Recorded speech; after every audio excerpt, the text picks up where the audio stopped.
तो अब हम क्या करने वाले हैं कि ये जो हमारा ये पेपर है, ठीक है? तो बेसिकली हम जान रहे हैं कि अब इसको रेप्लिकेट करना है, ठीक?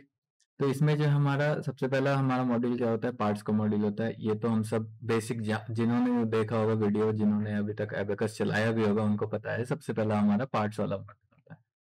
तो हम पार्ट्स वाले मॉड्यूल के लिए क्या करेंगे कि इसमें जो पार्ट्स क्रिएशन है उस पे हम जाएंगे। तो हमें क्या देखने को मिलता है कि ये जो डायग्राम है हमें, ये इनके पार्ट्स को बता रहा है कि इन्होंने कौन कौन से पार्ट्स बनाए हैं, उसके डायमेंशन क्या क्या है उस आधार पे।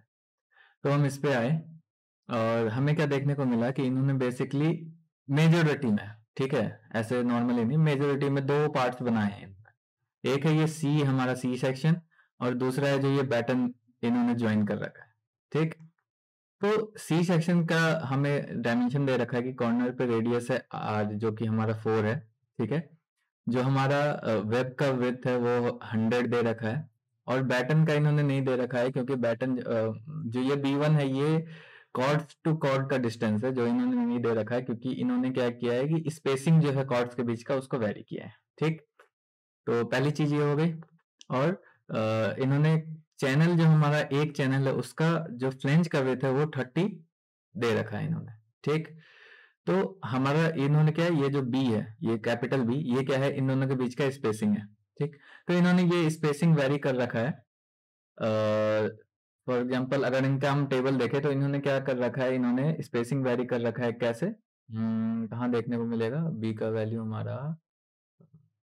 आप ये देखो, जैसे ये 0, 20, 40 है ना, इसका मतलब क्या है कि जो चैनल के बीच का जो फ्लेंज का स्पेसिंग है, मतलब देखा जाए तो ये वाला पॉइंट और ये वाला पॉइंट, ये और ये जो डिस्टेंस है इनका, ठीक है, वो इन्होंने ले रखा है क्या, 0, 20, 40, ठीक।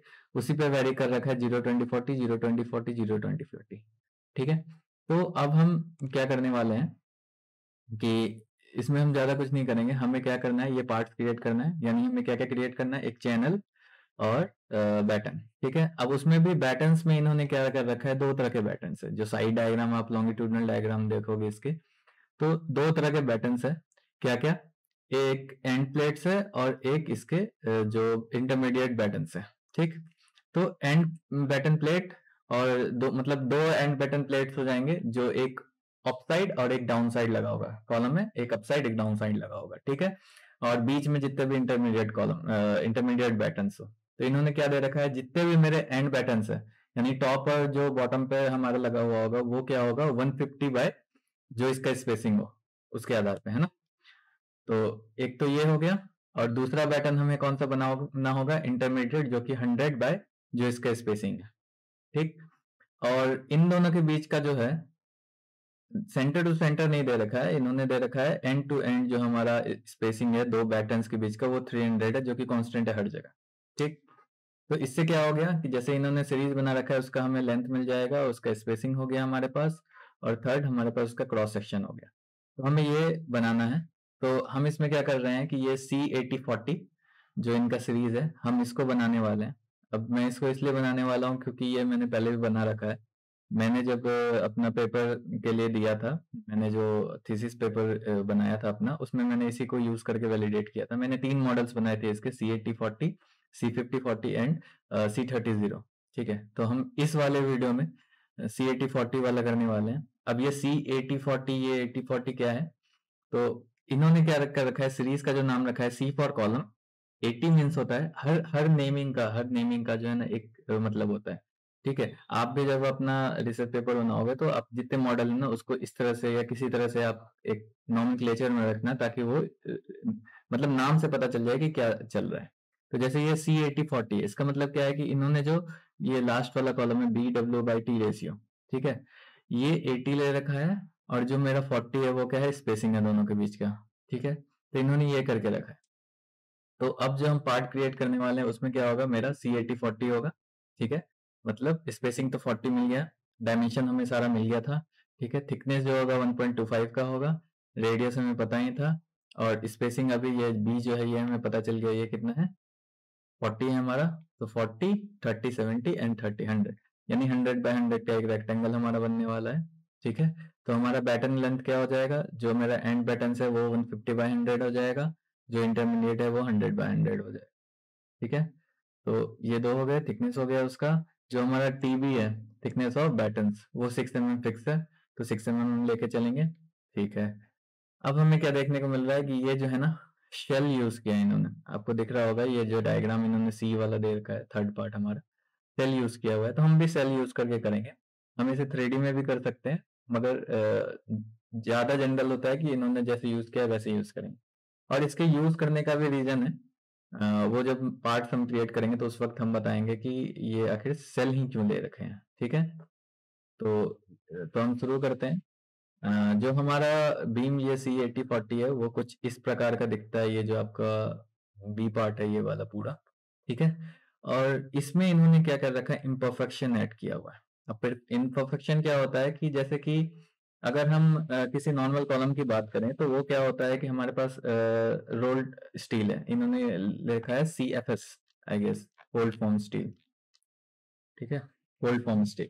तो इसका मतलब क्या है कि हमने जो स्टील बना रखा है, जो हमारा मैन्युफैक्चरिंग होके आया हुआ, तो उसका जो सरफेस होगा उसमें जो भी क्योंकि वो मशीन मेड है, तो ऐसा तो नहीं होगा एकदम सरफेस जो है उसका एकदम प्लेन कांस्टेंट होगा हर जगह पे, ऐसा तो होगा नहीं।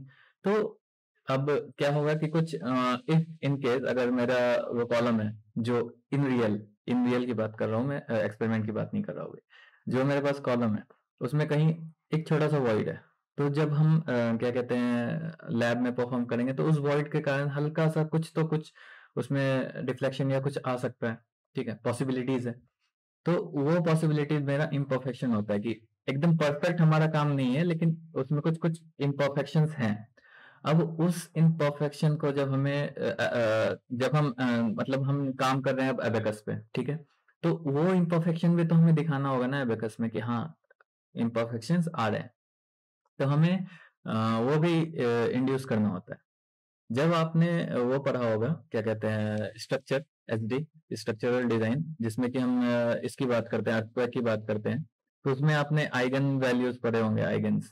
तो वो आइगन वैल्यूज जो होते हैं, एक तरह से हम क्या कर रहे हैं कि उसी आइगन वैल्यूज का, वो आप जानते हैं कि वो आइगन वैल्यूज क्या होते हैं, हर वैल्यू एक आता है जो हमें डिफरेंट शेप्स देता है, उसे हम कंबाइन करते थे, वो एक सिंगल बताता था कि आखिर हमारा अर्थक्वेक के कारण मोशन क्या होगा। तो सिमिलर वे में किसी भी चीज के लिए इम्प्लीमेंट करें अगर हम कि इस पे लोड पड़ रहा है, उसके कारण इसके शेप्स डिफ्लेक्ट हो सकते हैं, वो डिफ्लेक्शन वाले एक्शन क्या होंगे, तो उसके लिए हमें क्या करना होगा, इसमें इम्परफेक्शन डालेंगे। तो इम्परफेक्शन कैसे डालेंगे, वो जो आइगन वैल्यूज है उसको हम इनपुट करेंगे। ठीक है, वो कैसे करते हैं वो आगे के वीडियोस में आ जाएंगे, पहले तो हम पार्ट्स बनाते हैं। इम्परफेक्शन तो स्टेप वाले रीजन में जब सारी चीजें कर लेते हैं तब हम इम्परफेक्शन ऐड करते हैं। ठीक है, तो अब हम क्या करते हैं, अपने एबेकस पे जाएंगे और फिर हम इस वाले को, जो ये हमारा है, इसे डिजाइन करेंगे।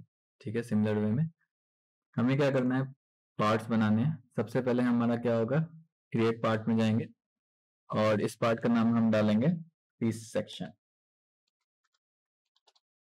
ठीक है, और हमारा 3D होगा, डिफॉर्मेबल होगा, और सॉलिड की जगह हम सेल यूज कर रहे हैं। अब ऐसा क्यों कर रहे हैं, देखिए सॉलिड और सेल में बेसिक क्या अंतर हो गया कि अगर हम देखें सेल हम कहाँ यूज करेंगे, सॉलिड हम कहाँ यूज करेंगे, ये बता दें। जहां पे हमें क्लियर हो कि लेंथ विथ एंड हाइट उसका एकदम बहुत अपार्ट है। फॉर एग्जांपल जब हम कॉलम बनाते हैं कंक्रीट का, तो उसमें क्या होता है कि 300 100 ऐसे करके जो है ना डायमेंशन हमारे होते हैं और लेंथ उसका होता है। तो ये जो 300/200 है वो क्या है कि एकदम डिफाइंड है कि बहुत एक तरह से बड़ा साइज है। इनकेस अगर हम इतना भी रखें तो ये ऐसे साइज बनता है, तो इसलिए हम उसको 3D में यूज करते हैं कि वो पूरा कंक्रीट एक बड़ा सा बीम। लेकिन जब हम स्टील में आते हैं, स्टील में क्या होगा हमारा कि वो जो 100/300 था, अब हमें क्या हो गया 100/1.25। 1.25 क्या, कितना छोटा सा mm है। जो हमारा ये स्टील हमने यूज किया हुआ है आदिलदार सर के इसमें, वो है 1.25 mm के थिकनेस का, तो वो कितना पतला हो गया। तो एक तरह से जो हमारा पेपर थिन हो गया, कह सकते हैं ना कि पेपर की तरह एकदम पतला सा हो गया वो। तो पेपर थिन जो भी हमारा एलिमेंट होता है, जिसमें कि एक डायमेंशन इतना कम होता है दूसरे या तीसरे डायमेंशन के रिस्पेक्ट में, तो उसके लिए हम सेल यूज करते हैं। ठीक है, सेल चूज किया, अब इसमें हम एक्सट्रूजन प्लेनर, ये क्या है, प्लेनर मतलब हम सिंपल प्लेन क्लियर कर देंगे, और एक्सट्रूजन मतलब क्या हुआ कि हम उसका क्रॉस सेक्शन दे देंगे और लेंथ को एक्सट्रूड कर देंगे। तो हम क्या करते हैं, हमेशा एक्सट्रूडन यूज करते हैं, क्रॉस सेक्शन बना के उसके लेंथ के अलोंग एक्सट्रूड कर देते हैं। प्लेनर मीन्स क्या हो गया कि हम उसका प्लान बना देंगे और फिर जो है ना उसका जो थिकनेस है वो एक्सट्रूड कर देंगे। तो हम क्या कर रहे हैं, एक्सट्रूडन। और अप्रोक्सीमेट साइज क्या होगा, जो हमारा कॉलम का लेंथ है, ठीक है। अब हम एक बार वो देख लेते हैं, तो मेरा जो कॉलम का लेंथ है वो हम क्या रखेंगे, हमने तो ये बता दिया कि ऐसे है, ठीक है। तो अगर हम ये डायग्राम देखें, ठीक है, तो इसमें हमें क्या दिख रहा है, कि ये जो मेरा बैटन है एकदम एंड से, एंड बैटन जो हमारा एकदम एंड पॉइंट से है, यानी कि ये 300 सॉरी 150, और जो हमारा डिस्टेंस है वो 300 का, और ये बैटन मेरा हो गया 100 का। तो 1 2 3 4 4 इंटरमीडिएट यानी 400, प्लस ये दो लास्ट के 300 हो गए 700, और 1 2 3 4 5 गैप्स हैं, 5 से 15 यानी 1500। तो टोटल हमारे हो जाएंगे 15, और ये 400, 18, और ये 300 यानी 22 टोटल हो गया हमारा लेंथ। तो हम जो कॉलम अब एक्सट्रूड करेंगे वो हो जाएगा 2200 mm का, ठीक है। हम काम किस में कर रहे हैं, mm में ही करेंगे। तो ये लगभग मेरा जो है ना एक्सट्रूजन के बाद होगा, लेकिन जो हमारा प्लान बनेगा वो क्या बनने वाला है, सॉरी, प्लान हमारा बनने वाला है ये वाला, ये जो प्लान है, तो यानी 100 by 100 का बनेगा। तो हमारा जो ग्रिड हमें बनाना चाहिए वो क्या, 100 200 है, लेकिन हम 100 भी रख सकते हैं, 150 ले लेते हैं, थोड़ा स्पेसिंग हमें मिल जाएगा, एंड कंटिन्यू। तो हमें एक तरह से ये 150 by 150 का ग्रिड दे दिया, ठीक।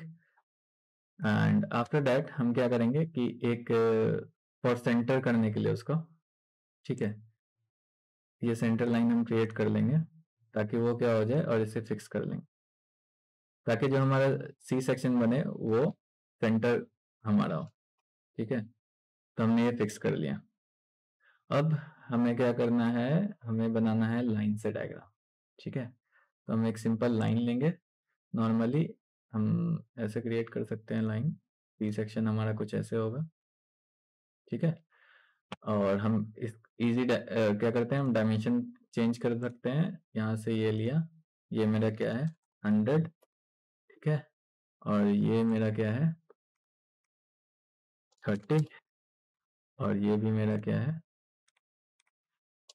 30, ठीक है। यानी आप इससे भी समझ रहे होंगे कि अगर अनसिमेट्रिकल होगा तो वो हम कैसे बनाएंगे, तो हम इसी तरह से बनाएंगे। और इस डायमेंशन को हम क्या कर देते हैं, ये हो जाएगा मेरा 50, और सेंटर हम क्या कर देते हैं 0 कर देते हैं, ताकि ये मेरे इस ये जो वेब है हमारा, उसके सेंटर पे हमारा इसका सेंटर कोलाइड हो जाएगा, तो हमें बाकी के एलिमेंट पुट करने में जो है ना ईजी होगा।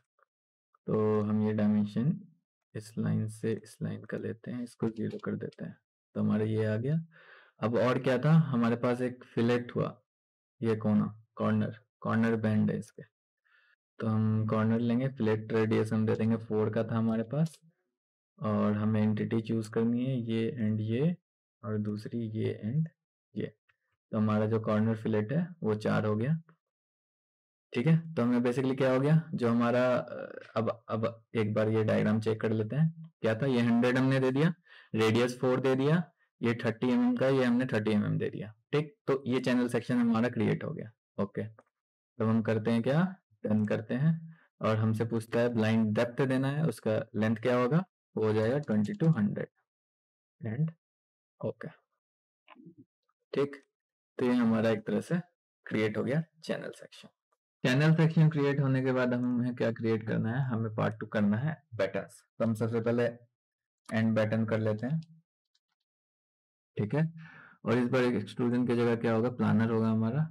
डन करते हैं। एंड बटन हमारा क्या रेक्टेंगुलर है, हम इसको सिंपली रेक्टेंगल क्रिएट करते हैं, जिसका डायमेंशन क्या था, डायमेंशन था हमारा 150, और हमारा लेंथ था उसका 100, है ना। ये हो गया। अब इसे क्या करना है, सेंटराइज करना है, तो हम वही करेंगे, अपना सेंटर लाइन डाल के, और ये सेंटर लाइन क्रिएट किया, इस सेंटर लाइन को हम क्या करते हैं, फिक्स कर देते हैं। और जब ये फिक्स कर दिया तो अब हम इससे जब डायमेंशन देंगे तो सेंटर लाइन हमारा फिक्स रहेगा और बाकी चीजें जो वो मूव करेंगी। ठीक है, तो 100 है तो ये 50 डाल देते हैं और जो ये डिस्टेंस है हमारा 150 का है 75 डाल देते हैं। ठीक, तो ये सेंटर पॉइंट पे आ गया तो हमारा इजी हो जाएगा। वैसे जनरली जो है ना इस कॉर्नर पे लेने में ज्यादा इजी होता है, बाय एक्सपीरियंस बता रहा हूँ। लेकिन हम क्या सेंटर रखते हैं ना तो मतलब हमारा डायग्राम जो है उसका जब हम असेंबली करते हैं तो वो थोड़ा इजी लगता है। लेकिन एक्सपीरियंस अगर से कहें, मैं अगर अपने एक्सपीरियंस से कहूँ तो ये जो सेंटर पॉइंट है ये इस पॉइंट पे रखने पे क्या होता है कि जब हम कोऑर्डिनेट्स यूज करते हैं ना तो वहां हमें कैलकुलेशन में इजी होता है। बाकी यहाँ पे थोड़ा सा क्यों, क्योंकि हमें एक 0 0 मिल जाता है तो 0 100 0 150 0 ये डायरेक्ट मिल जाता है ना, तो इसीलिए हमें कॉर्नर पे इजी होता है। बाकी अगर हम यहाँ से फिर कोऑर्डिनेट देखा जाएंगे तो हमें यहाँ पे फिर देखना होगा क्या कि यहाँ -75 -50 है, ये माइनस सॉरी 75 और ये फिर -50 है, ये देख देख के चलना पड़ेगा। बाकी ये जब हो गया डायमेंशन वाला काम तो हम इसे डन करेंगे और ये हमें एक प्लानर दे देगा। ठीक है, अब ये तो क्लियर हो गया होगा प्लानर हम कब यूज करेंगे और एक्सट्रूजन यूज कब करेंगे। ठीक है, क्योंकि इसका हम सेल में हमेशा थिकनेस बाद में देते हैं सेल की प्रॉपर्टी बना के, तो वो हमें इजी रहता है। बाकी हम अगर एक्सट्रूजन करते तो हम यहाँ पे भी थिकनेस दे सकते थे कि 1.25 सॉरी 6 mm का थिकनेस है। अब इसे भी हम देखेंगे तो 150 बाय सॉरी 100 बाय 150 है। ठीक है, और थिकनेस क्या है 6 mm का, तो वो एक तरह से क्या हो गया पतला शीट हो गया है ना, तो वो शीट बहुत छोटा हो जाता है, इसीलिए हम इसको भी सेल में यूज करते हैं। ठीक है, तो ये एंड पैटर्न क्रिएट हो गया। फिर हम नेक्स्ट क्या करेंगे, जो मेरा इंटरमीडिएट पैटर्न है ना, ठीक है, इंटरमीडिएट पैटर्न सेम सेल, इसमें तो सॉरी डॉट नहीं लगा सकते, तो इंटरमीडिएट पैटर्न कंटिन्यू, इसका साइज हमें पता है 100 बाय 100, तो हम सिमिलर अब बार बार तो कैसे कर रहे हैं वो एक्सप्लेन तो नहीं करना होता है, क्योंकि एक ही चीज को हम दोबारा बना रहे हैं तो ठीक है। बाकी फिर भी वही कर रहे हैं, इसे फिक्स कर दिया और फिर डायमेंशन लेके हम डायमेंशन दे देंगे। ये मेरा क्या हो जाएगा 100 और इधर भी हमारा हो जाएगा 100 और ये स्पेसिंग हो जाएगा 50 एंड ये स्पेसिंग हो जाएगा हमारा 50। तो ये हो गया एंड देन डन, और ये हमारा पार्ट्स क्रिएट हो गए। ठीक है, पार्ट मॉड्यूल में हमें अब से ज्यादा नहीं करना है, हमारा 3 पार्ट क्रिएट हो गए, एक तो ये चैनल सेक्शन, एक ये एंड बटन्स, ये हो गया इंटरमीडिएट बटन। ठीक है, तो अब इसी पार्ट्स को हम आगे कंटिन्यू करेंगे जब हम प्रॉपर्टीज में जाएंगे कि इस पार्ट से रिलेटेड प्रॉपर्टीज क्रिएट करेंगे, उस प्रॉपर्टीज को देखेंगे कि हमारा जो जो हमारा पेपर कह रहा है, क्योंकि हम वैलिडेट कर रहे हैं ना, हम खुद से कुछ भी प्रॉपर्टी नहीं दे सकते, दे तो सकते हैं ठीक है, बेसिकली अगर हम बोलेंगे तो स्टील है, स्टील का प्रॉपर्टी देंगे, लेकिन क्या होगा कि उन्होंने किस ग्रेड का स्टील यूज कर रखा है उसके अकॉर्डिंग हमें देना होगा, ताकि जो हमारा रिजल्ट भी आए उनके जैसा ही आए।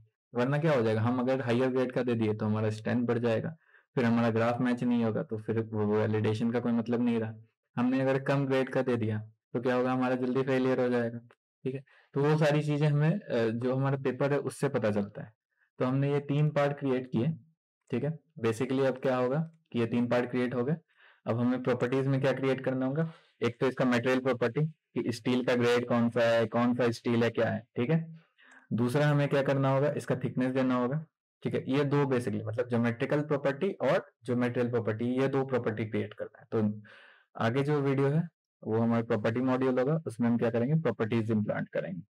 तो तब तक के लिए नेक्स्ट वीडियो का इंतजार कीजिए, इंतजार क्या मैं जल्दी ही डाल दूंगा। और थैंक यू, ऐसे ही बने रहिए हमारे साथ, धन्यवाद।